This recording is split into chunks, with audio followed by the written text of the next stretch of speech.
Claudiu Popa is a cybersecurity and privacy expert and the co-founder of Canada's Cyber Safety Foundation. Claudiu, most of the work that you do involves dealing directly with financial institutions, helping them defend against cybersecurity threats. Banking fraud is becoming more and more sophisticated and widespread, and it feels like so many Canadians are being affected. How well would you say that banks are protecting customers against cyber fraud? I think there's been a vast difference between the internal reality of what banks consider to be bank level security, which we're told is the best available, and the external projection of that reality, which unfortunately, if you ask many people, there's a vast difference between the expectations that they originally had when they signed up with the bank versus their experience when they were unfortunately defrauded or fell victim to identity fraud or identity theft. Yeah, that aha moment often happens when it's too late, when someone has become a victim. When it comes to banking fraud, what are you seeing in terms of this trend of the banks blaming customers and expecting the victims in these cases to take the fall?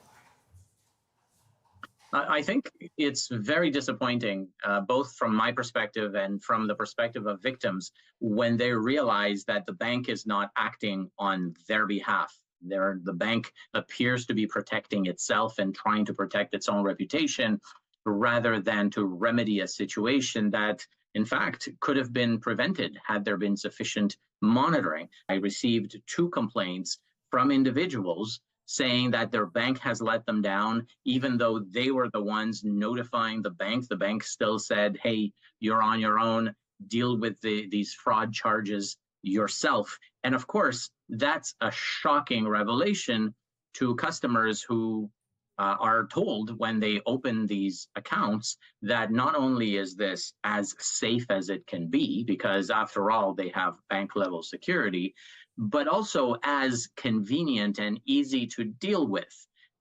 So that expectation of safety also creates a false sense of security for many customers.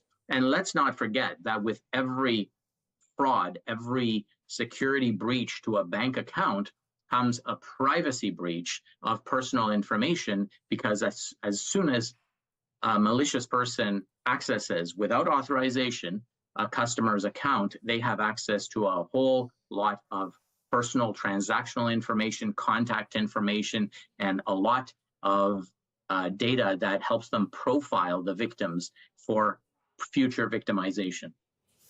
So then, Claudia, when customers are being blamed for fraud, what are their rights? What should they be demanding from their financial institutions?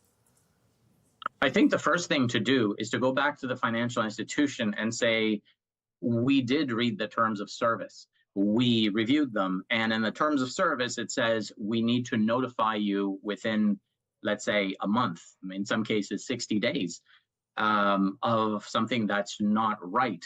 We did this. Or in other cases, when there's something so blatant as there to be charges in a foreign country, well, that's the kind of thing that you would certainly expect your bank to notify you about.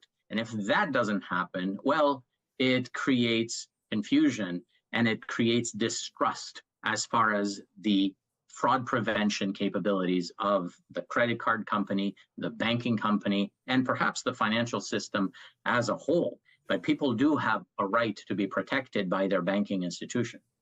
So as a cybersecurity expert, what are your top safe banking practices? Any tips that consumers should follow to protect themselves? Oh, absolutely. So there's a number of safety tips that even if the bank does not force users to adopt or customers to use when downloading their apps, it's really important to apply them. And when you're logging yourself in through an app, it's the same thing as logging in through a website. You need to not just present a unique password that is also long, and by unique, I mean not shared with any other site or account, but also you need to make sure that you use multi-factor authentication, a second factor that arrives on a different device. And the third, and perhaps even more important thing, is to have notifications enabled. make sure that notifications are enabled for any change on your account. Anything that changes, like the new recipients of email payments, like new transactions on your cards. And you should be able to also get notifications for every login to your account. Those are very important when we're looking for convenience from our secure banking institutions. Right. Convenience is not always better. Thanks for this, Claudiu. Some good tips, and we appreciate your time. My pleasure. Claudiu Popa is a cybersecurity and privacy expert and the co-founder of Canada's Cyber Safety Foundation.